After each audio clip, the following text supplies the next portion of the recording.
I'm taking a look here at Most Fearful Sacrifice. This is just one of the smaller scenarios. It's the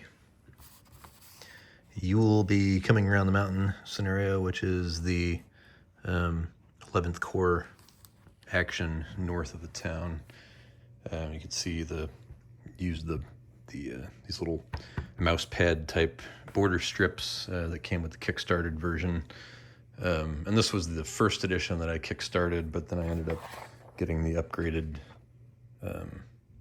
second edition rules, which included reprints of the charts and tables that were misprinted in the first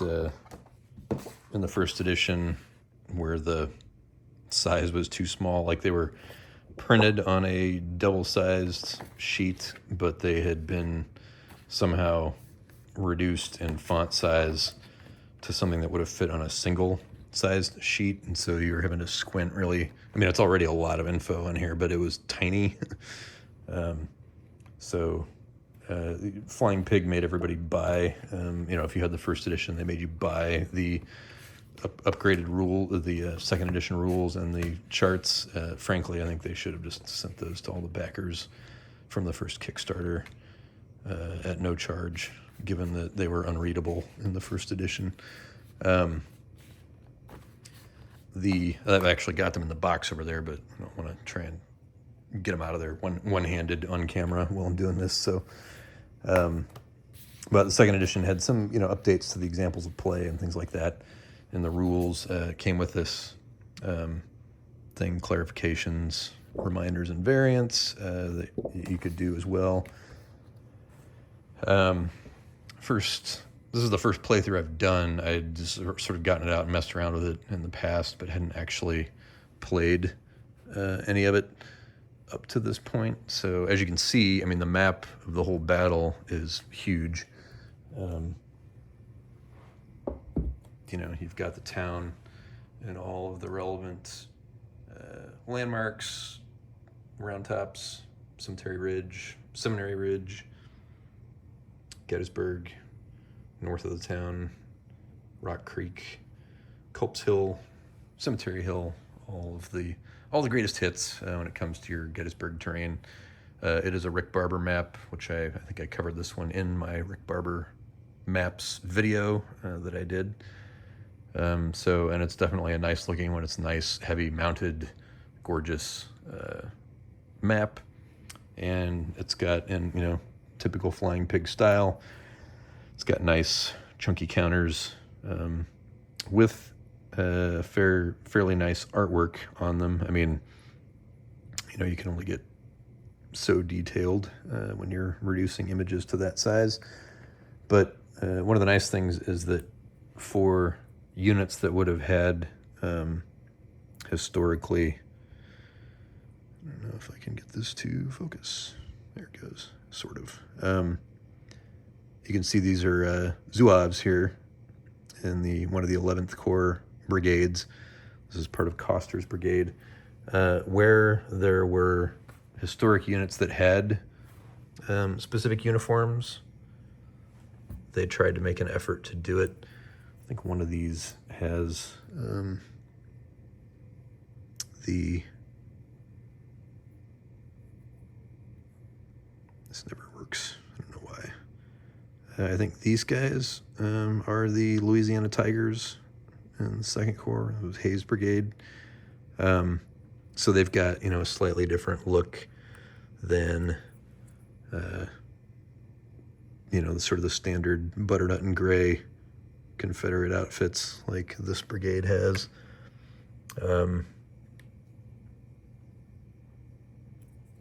It's a nice,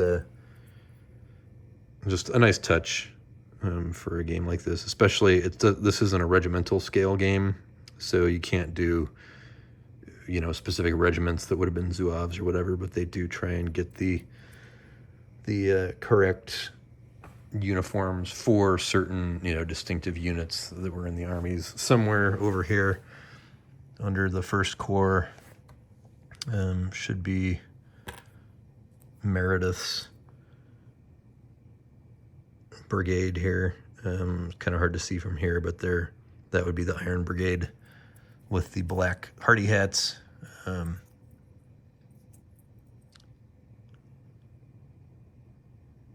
And they should have like the frock coats as well. And this is usually trying to get like your hand behind it to get rid of the deep focus is supposed to help, but yeah, it's hard to see. But they did take that extra step of getting historic units visually represented in the game, which I always think is a good thing. I'm all for, dialing up the historical immersion factor in war games. If you can make your maps look, I don't know, period evocative, make your graphics and things like that period evocative. It's one of my complaints, one of my few complaints about like the MMP series of games. There's not a lot of sort of historical immersion or historical flair added to the graphics on their Civil War games. The fonts on the maps, and indeed, like pretty much everything about the maps looks exactly the same as their World War II maps, which, and they are fantastic maps. I mean, the quality of MMP maps is second to none, but their system for either the regimental subseries system or the line of battle system, the maps look the same as their like OCS and BCS and SCS and all the different World War II systems. Just the fonts are the same, the maps look the same. So it does sort of ruin, as good as the games are, it does, they lose points on the immersion factor, where other games usually try and add some level of historic and graphic detail to give you a little bit more. And you can see how many counters are in this. It's not a counter heavy game just because it's not at a regimental scale, so it's not going to have that level of counters, and it's not going to be giant stacks of counters. But of course, there are lots of counters because it's a big battle, and there's probably usually 2 to 3 counters per brigade in this. So, the brigades are broken up into between 2 and 3 counters, and the counters themselves will tell you with these red dots on the side how many counters are in a particular brigade.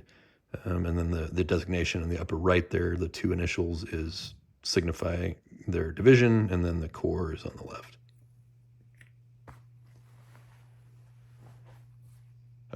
So thoughts after playing this, and again, this was just a short scenario.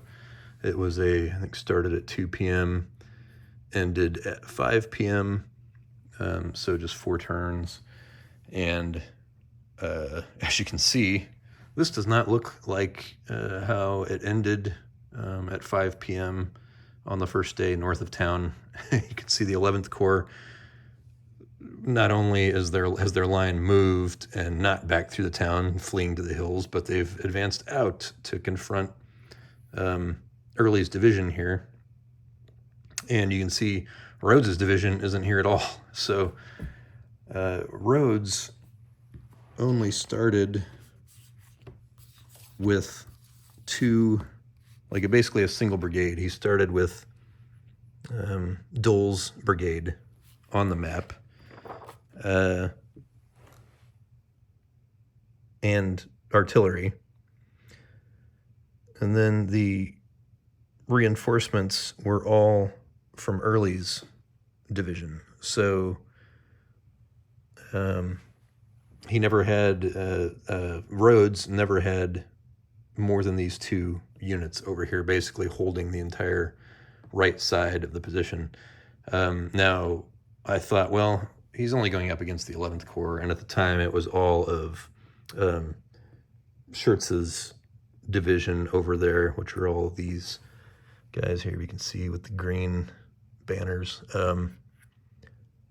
These guys were all lined up over here along this victory position on this farm over here.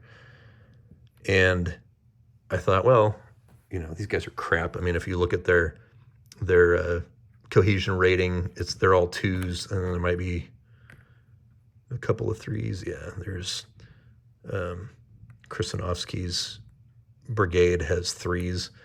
But I thought, well, the Confederates are better quality, which will help them out in an assault. So basically, I just ran them right up there. I mean, I did some artillery fire to try and shake them up a bit, or at least move them. If I could get them to shake or skedaddle on the combat result.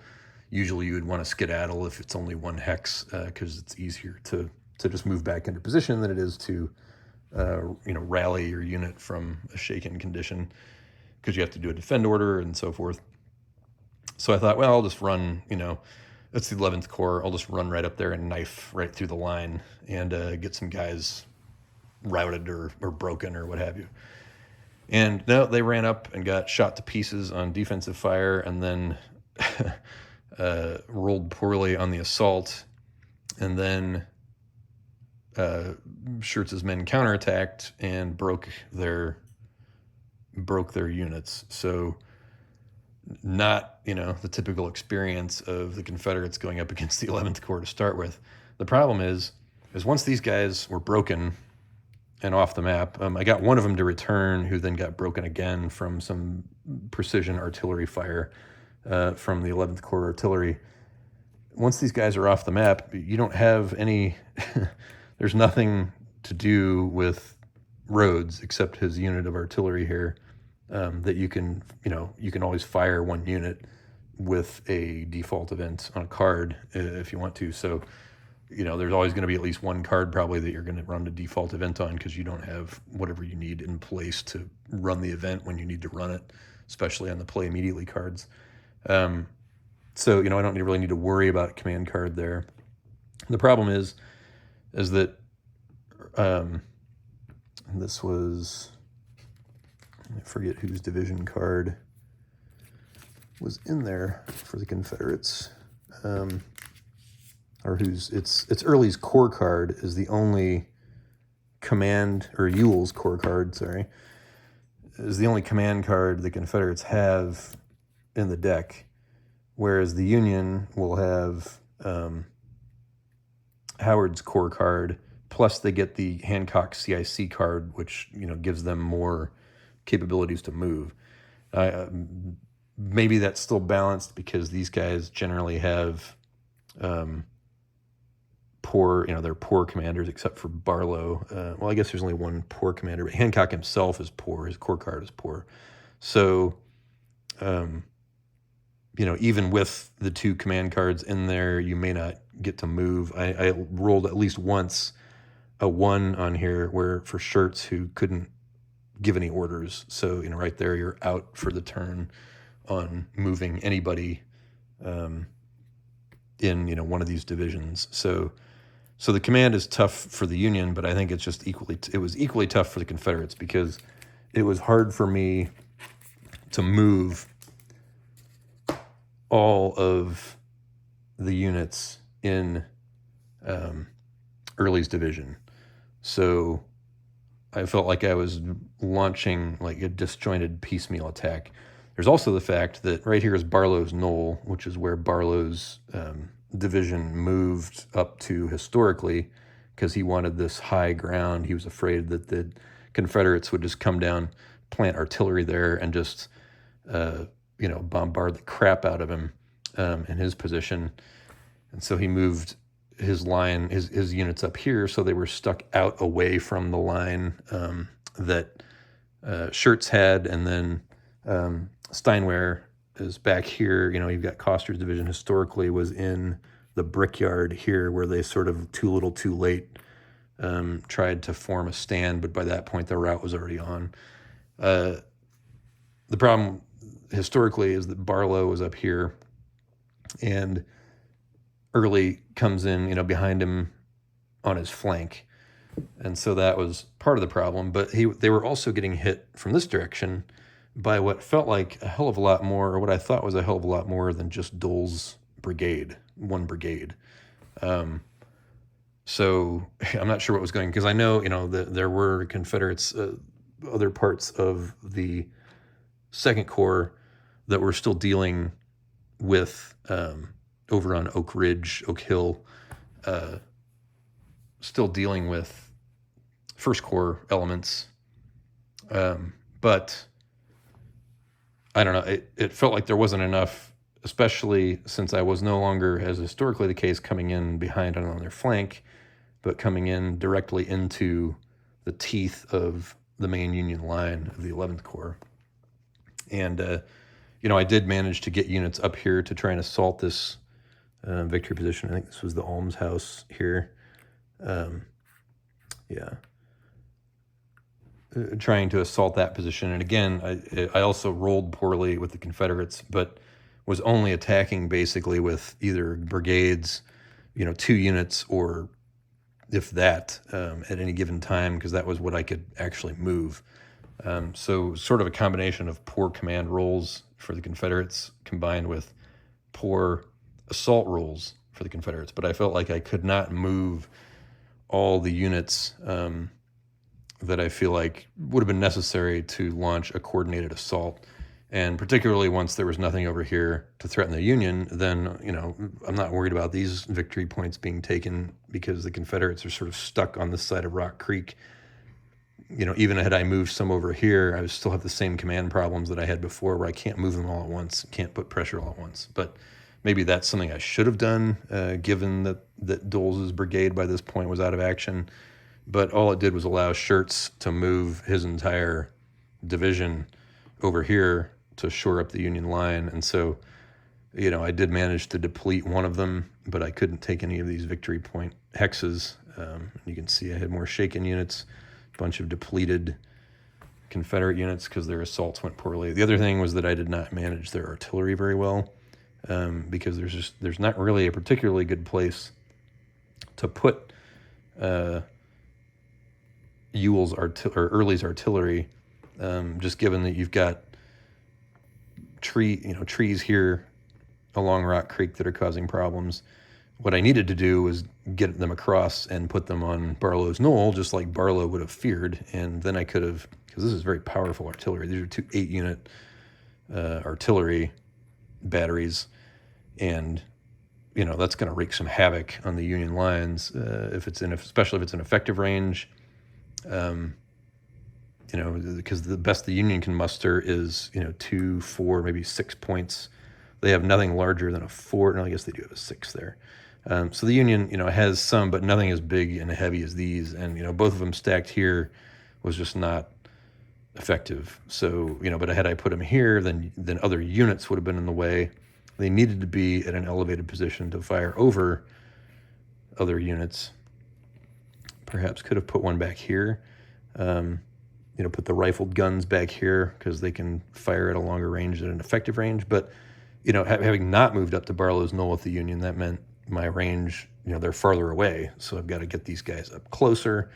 So I did not manage very well. I was, I think, too cautious and slow with Early getting him across. And again, part of that was because I could not get all of his units across and lined up for an attack. And so they were coming across and attacking piecemeal. It just didn't work. So I think for the future,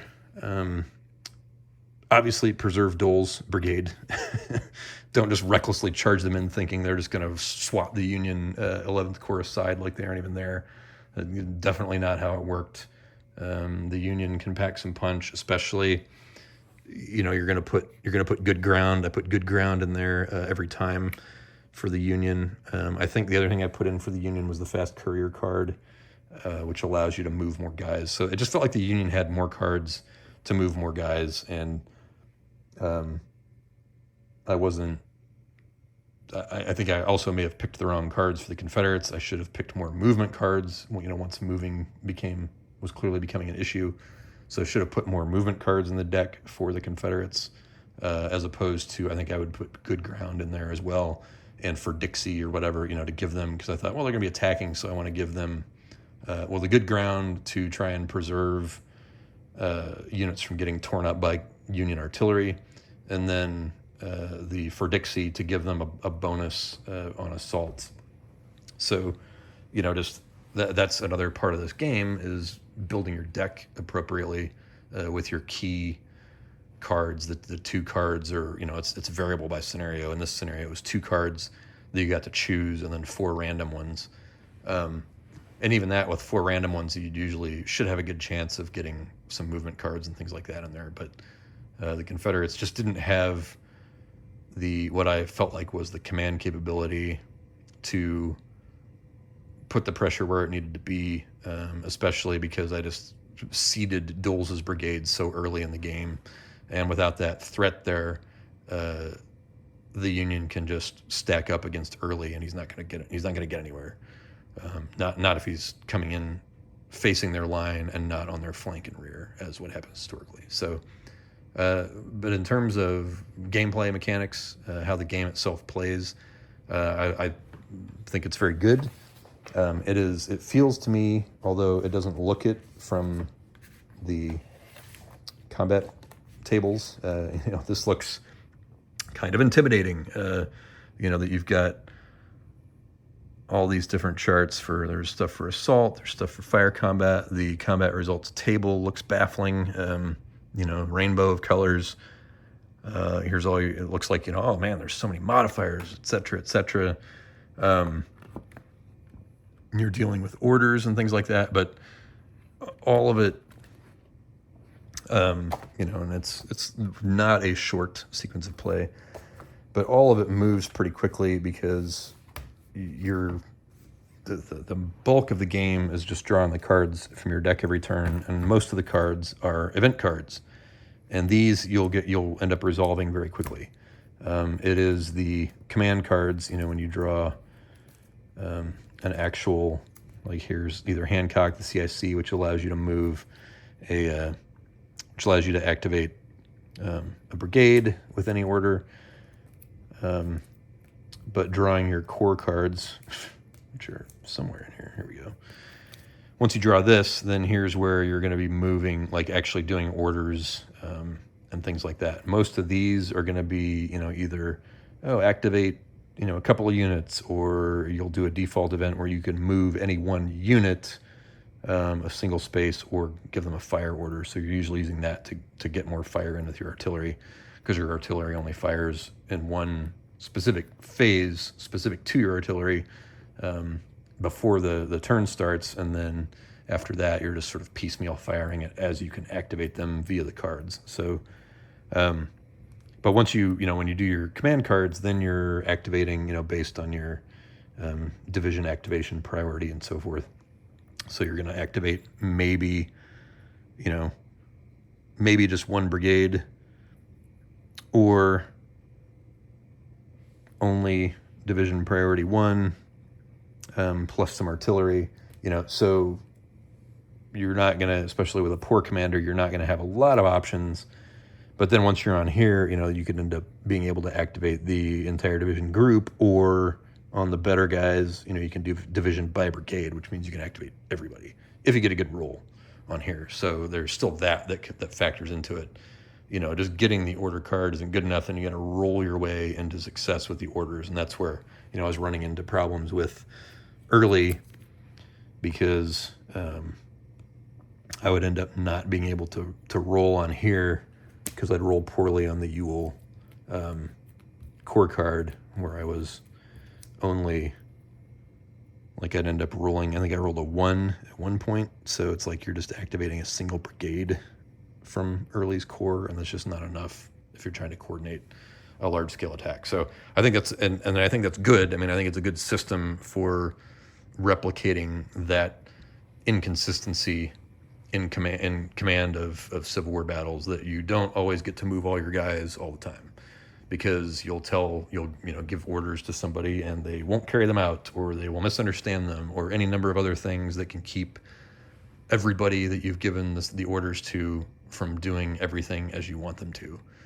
So I think this is a good way of abstracting that kind of battlefield chaos as it comes to as it relates to orders. So, but the mechanics, once you've got the card draws down and figure out how that works, the actual mechanics of fighting are fairly simple. Again, despite the intimidating nature of these charts, calculating fire combat is fast. Calculating assaults is fast. Once you've done it a few times, you're just flying right through. Like, okay, here's my relative strength. Here's my different column shifts. Am I adding guys to support and so forth like that? So you fly through that pretty quick. You roll all the dice at once, so then what's going to apply in terms of your combat results will work out, and then you've already rolled the dice, the red die, to determine what the cohesion, fire combat cohesion or cohesion test result will be. Or on your assaults, you've already calculated everything out, so then you compare your CRT results, you cross-reference and find out what the assault. So it felt very, once you started doing it and got over that initial learning curve, it moved very fast, I thought. So, and I think it's light. It feels lighter to me than something like the Line of Battle Combat Resolution or the Great Battles of the American Civil War resolution system, which are the two kind of main systems I'm comparing it to. It is a little bit heavier than something like the Clash of Giants Civil War system. Probably heavier. I haven't played Rebel Fury yet, but probably heavier than that as well. So in terms of tactical ACW systems, this one is, and the other one is the Broken Swords, which this is a sort of a variation on that system. It's the same designer. Even that felt a little more complex to me than this does, but I may just be misremembering my play of got a couple of boxes of them over here. I think the Long Street Attacks. I haven't done Grand Havoc, which is Perryville. I would like to do that one. Maybe I'll do that next. Not sure. But I've played the Cedar Mountain one, which was maybe one of these here. Yeah. Stonewall Sword, Cedar Mountain. It felt like it took me longer to pick up this system. I have not played Thunder in the Ozarks. That's the other one I have. It felt like it took me longer to play or to figure out and just get the hang of that system than it did this. This just felt, I don't know, it felt almost too easy once I started kind of moving through it faster, which is sometimes how I felt about Line of Battle as well. Like when I've done, an assault or something in Line of Battle, I feel like I've missed steps maybe because it doesn't feel like it should be as fast as it is. But that's just, I think a sign of good design. So anyway, I don't know that I'm going to do the full battle. There's some other things I want to move on to. Notably over here, I've got that just arrived today is this Compass Flanks of Gettysburg, which is like a company level game of Little Round Top or Culp's Hill. So I would like to read the rules for that and try that out. I'm also working on figuring out Mr. President and 1960. This is the much better graphically designed version than the GMT version, which has uses as its main images for Nixon and Kennedy a picture of Nixon from like 1970 when he was president, or 1971, and a picture of Kennedy from like 63 when he was president. And I was just baffling to me why, for a game that's on the campaign of 1960, where you have voluminous images of Nixon and Kennedy when they were candidates in that campaign to use as your main images for them in the game, they chose anachronistic images, which drives me bonkers. So this is the graphic design on this better than the GMT version, so that's why I've got that version. But anyway, getting off topic now and just rambling, so I will wrap it up with that. I would recommend The Most Fearful Sacrifice to anybody who wants a gorgeously produced Gettysburg game that also is lighter than something, like your more massive line of battle or great battles of the American Civil War systems. So that's it. Check it out.